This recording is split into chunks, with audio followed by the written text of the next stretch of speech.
So, hello CLAT students. Today we are going to talk about what is the CLAT counseling process and what are the documents that are needed.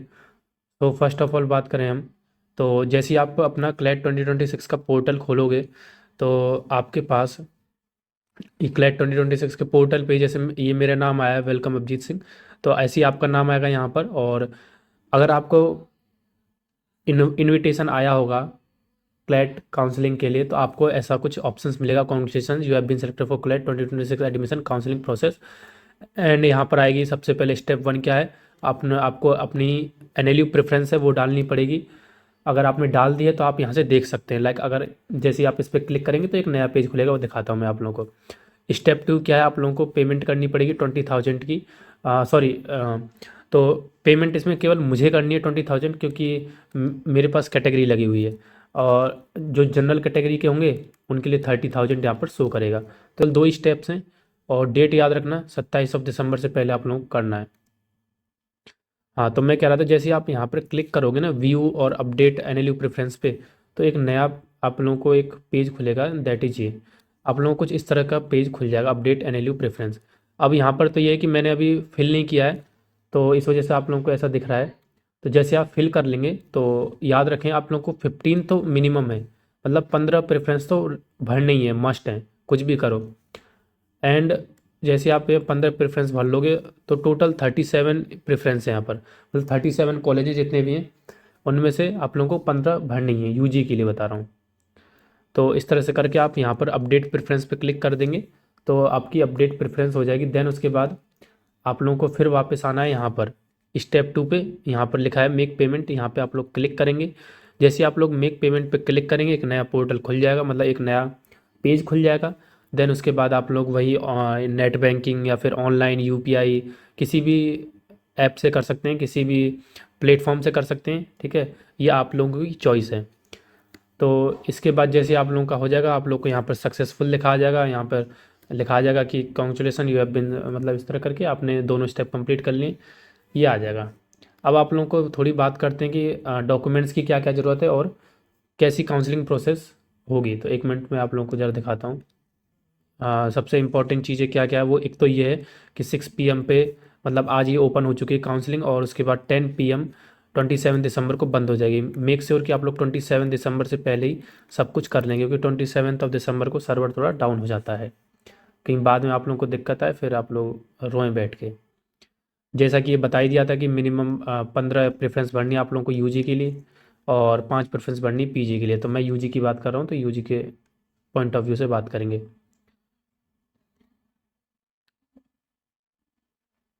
और ये important है, जैसे ही आप लोग counselling process में हिस्सा ले लेंगे, देन उसके बाद अगर फर्स्ट लिस्ट जब भी रिलीज़ होगी, तो फर्स्ट रिलीज के बाद आप लोगों के पोर्टल पे ही ऑप्शन होगा, एक होगा फ्रीज, एक होगा फ्लोट, और एक होता है एग्जिट। तो फ्रीज ऑप्शन की बात करें पहले, तो फ्रीज ऑप्शन क्या है, अगर कैंडिडेट सेटिस्फाई है अलॉटेड सीट्स हो, लाइक मान लेते हैं किसी ने अपना प्रेफरेंस भरा था एनएलएस फर्स्ट नंबर पे, देन उसके बाद नालसार, ठीक है, इस तरह से उसने अपना प्रेफरेंस भरा था। तो जैसी फर्स्ट लिस्ट आई उसको एनएलएस मिल गया, तो वो अपनी एनएलएस से खुश होगा भाई कि चलो ठीक है। तो वो क्या करेगा, वो फ्रीज कर देगा। फ्रीज के बाद न वो दूसरे एनएलयू में जा सकता है, मतलब दूसरे एनएलयू में उसको सीट नहीं मिलेगी, बस वो एनएलएस पे ही फिक्स हो जाएगा। और उसको फिर उसके बाद उसको अपनी जो भी पेमेंट है वो कंप्लीट करनी होगी, सीट एक्सेप्टेंस फीस है, और उसको फिर वो एडमिशन लेटर आ जाएगा। तो इस तरह से करके आप लोग यहाँ पर कर सकते हैं। यहाँ पर ये डेट भी लिख रखी है, अप्रैल 24 2026 से पहले आप लोगों को भरना होता है। अगर आपने किसी भी कैंडिडेट ने अगर फ्रीज ऑप्शन सेलेक्ट किया है फर्स्ट, सेकंड और थर्ड राउंड में, तो उसको 24 अप्रैल से पहले पहले फीस भरनी है। और जो फोर्थ और फाइनल राउंड में फ्रीज ऑप्शन को ऑप्ट करेंगे उनके लिए फीस, उनके लिए डेट क्या है, 30 मई 2026। अब उसके बाद बात कर लेते हैं फ्लोट ऑप्शन की। फ्लोट ऑप्शन में ये है कि जैसे मान लेते हैं आपको कोई एनएलयू अलॉट हो गया, आप उससे खुश नहीं हैं, आप चाहते हैं कि और हायर प्रेफरेंस पे जाऊं मैं, तो आप फ्लोट ऑप्शन को सेलेक्ट करेंगे। आपकी वो सीट फिक्स तो हो जाएगी पहली वाले एनएलयू की, पर आप दूसरे एनएलयू के लिए भी एलिजिबल हो जाओगे। लाइक सपोज आपने पहले भरा एनएलएस, फिर भर दिया आपने नालसार, और फिर बोल दिया जोधपुर, और देन उसके बाद आपने भर दिया यहाँ पे वेस्ट बंगाल, ठीक है, इस तरह करके भर दिया। अब आप लोगों को मान लेते हैं वेस्ट बंगाल मिल गया फर्स्ट लिस्ट में ही, तो आप सोच रहे हैं कि मैं इसको फ्लोट कर देता हूँ और फ्लोट के बाद क्या पता मुझे जोधपुर मिल जाए। तो हो सकता है आपने फ्लोट किया ऑप्शन, आपको जोधपुर मिल जाए।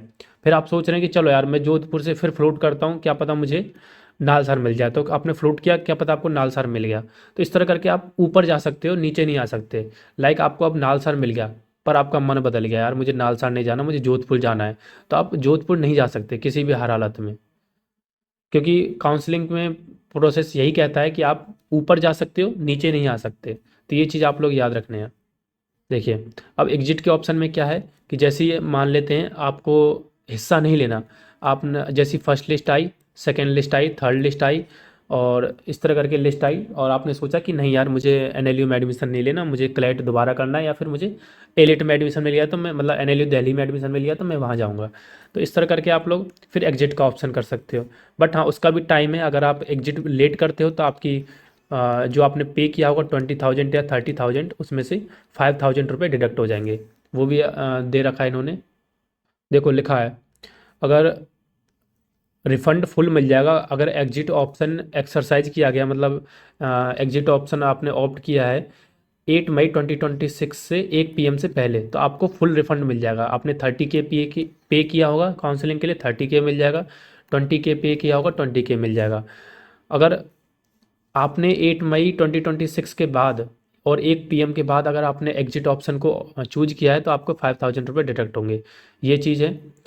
और देखो, अगर कोई कैंडिडेट है वो फ्रीज ऑप्शन को सिलेक्ट करता है और उसका नाम आ जाता है first second third fourth fifth list, मतलब किसी भी लिस्ट में नाम आ जाता है, और उसने एडमिशन ले लिया होता है, उसने सोचता है कि चलो मैं एडमिशन ले ही लेता हूँ, बट वो सोचता है कि चलो मैं विड्रॉ कर लेता हूँ, मतलब मुझे एडमिशन नहीं लेना।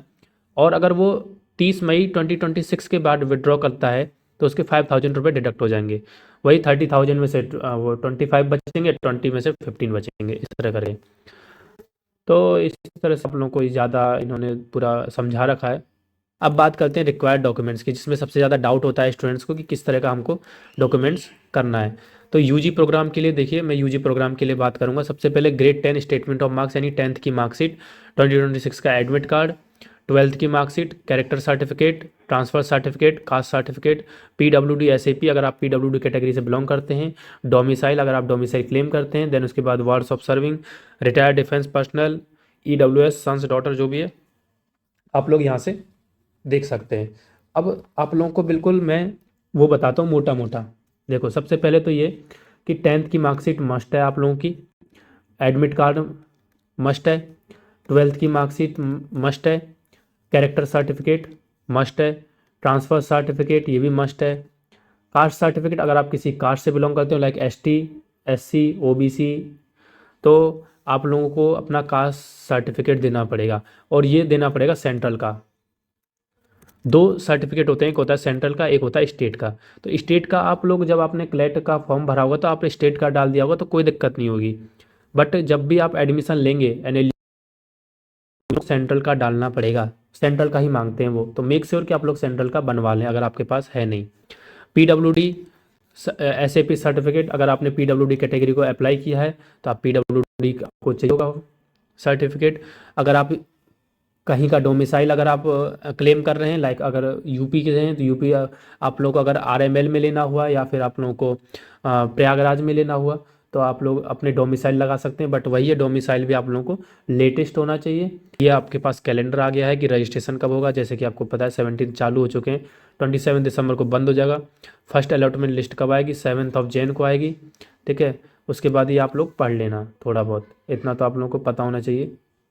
ठीक है, ये है पूरा। मिलते हैं नेक्स्ट वीडियो में, तब तक के लिए bye bye, take care. Make sure कि आप लोग चैनल को सब्सक्राइब कर लें, वीडियो को लाइक कर लें, ताकि आप लोगों को ऐसी हेल्पफुल वीडियो मिलती रहें। And I will give my Telegram ID, और तो टेलीग्राम ID जो भी, अगर आपको कोई भी क्वेश्चंस हो तो आप लोग वहाँ से आस्क कर सकते हैं। और अगर आप लोगों को फिर भी टेलीग्राम ID नहीं मिल रही तो आप लोग कमेंट कर देना। ठीक है, कमेंट करेंगे तो मैं आप लोगों को रिप्लाई दे दूँगा। मिलते हैं नेक्स्ट वीडियो में, तब तक के लिए बाय बाय, टेक केयर।